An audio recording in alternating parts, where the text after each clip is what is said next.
ମୋର ପ୍ରିୟ ପିଲାମାନେ, ଆଶା କରିବି ସମସ୍ତେ ବହୁତ ହି ଭଲରେ ଥିବ ଏବଂ ଆପଣଙ୍କର ପରିବାର ବି ପ୍ରାୟତଃ ସମସ୍ତେ ବହୁତ ହି ଭଲରେ ଥିବେ। ଫାଇନାଲି ଦେଖନ୍ତୁ, ଆପଣମାନେ ଜାଣିଥିବେ ଯେ ଇଗ୍ନୋ ବିଏଡ୍ ପରୀକ୍ଷା ଆମର 16 ମାର୍ଚ୍ଚରେ ଆପଣଙ୍କ ରହିଛି। ତ ତାର ଏଡମିଟ୍ କାର୍ଡ଼ ଆପଣଙ୍କ ପାଇଁ ଆସିଯାଇଛି। ଠିକ୍ ଅଛି, ଆପଣ ସିମ୍ପଲି ଇଗ୍ନୋ ବିଏଡ୍ର ଅଫିସିଆଲ ୱେବସାଇଟ୍କୁ ଯିବେ।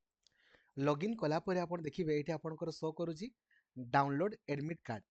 ୟା ଉପରେ କ୍ଲିକ୍ କରିକି ଆପଣ ଏଡମିଟ୍ କାର୍ଡ଼କୁ ଡାଉନଲୋଡ୍ ଆପଣଙ୍କର କରିପାରିବେ। ଠିକ୍ ଅଛି, ତ ଏଡମିଟ୍ କାର୍ଡ଼ର ପାଖାପାଖି 2-3ଟା ଖଣ୍ଡେ କପି ଆପଣ କରିଦେଇଥିବେ, ଯେଉଁଟାକି ଆପଣଙ୍କର ଆଗାମୀ ଦିନରେ ଆପଣଙ୍କର କାମରେ ଆସିବ।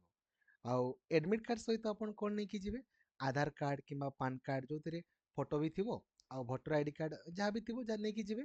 ଅରିଜିନାଲ ପ୍ଲସ୍ ଜେରକ୍ସ ବି ଗୋଟେ ଧରିଥିଲେ ଭଲ, ନହେଲେ ନେଇକି ଯିବେ। ଆଉ ବ୍ଲୁ କିମ୍ବା ବ୍ଲାକ୍ ପେନ୍ ଆପଣଙ୍କର ନେଇକି ଯିବେ। ଠିକ୍ ଅଛି, ଏନରୋଲମେଣ୍ଟ ନମ୍ବର ଠିକ୍ ସେ ଆପଣ ଲେଖିବେ। 2 କପି ଆପଣ ଏଡମିଟ୍ କାର୍ଡ଼ କରିଥିବେ ନିହାତି। ଠିକ୍ ଅଛି, ଆଉ ସେଇ ଯେଉଁ ଏଠି ଏଇଠି ଆପଣଙ୍କର ବାଁ ହାତର ବୁଢ଼ା ଆଙ୍ଗୁଠି ଆପଣଙ୍କର ଚିହ୍ନ ଦେବେ। ତାପରେ ନେକ୍ସଟ ହଲ୍ ଟିକେଟ୍ ଆପଣ ଯେମିତି ସିଗ୍ନେଚର ଆପଣଙ୍କର କରିଥିବେ। ଆଉ ମୁଁ ଆପଣଙ୍କୁ ଅନୁରୋଧ କରୁଛି, ଦେଖନ୍ତୁ ଏଇ ଯେଉଁ ଏଡମିଟ୍ କାର୍ଡ଼ ଯେଉଁଠି ସାଇନ୍ କରିଥିବେ ନା, ଏହାକୁ ସାଇତିକି ରଖିବେ, ନହେଲେ ଏଡମିସନ୍ ଆପଣଙ୍କର ହେବ ନାହିଁ। ତେଣୁକରି ଏଇଟା ବହୁତ ହି ଗୁରୁତ୍ୱପୂର୍ଣ୍ଣ ଆପଣଙ୍କର ଅଟେ। ଠିକ୍ ଅଛି, ତ ସମସ୍ତଙ୍କୁ ଜଣାଇ ଦିଅନ୍ତୁ ଯେ ଏଡମିଟ୍ କାର୍ଡ଼ ଆପଣଙ୍କର ଆସିଗଲା ଏବଂ ଅଲ୍ ଦ ଭେରି ବେଷ୍ଟ। ଏକ୍ଜାମରେ ବହୁତ ଇଜିଲି ଆପଣ କ୍ୱାଲିଫାଇ କରିପାରିବେ, ଗ୍ୟାରେଣ୍ଟି ମୋର। କେବଳ ଆପଣ ପ୍ଲାନିଂ ଅନୁସାରେ ପଢ଼ନ୍ତୁ। Thank you.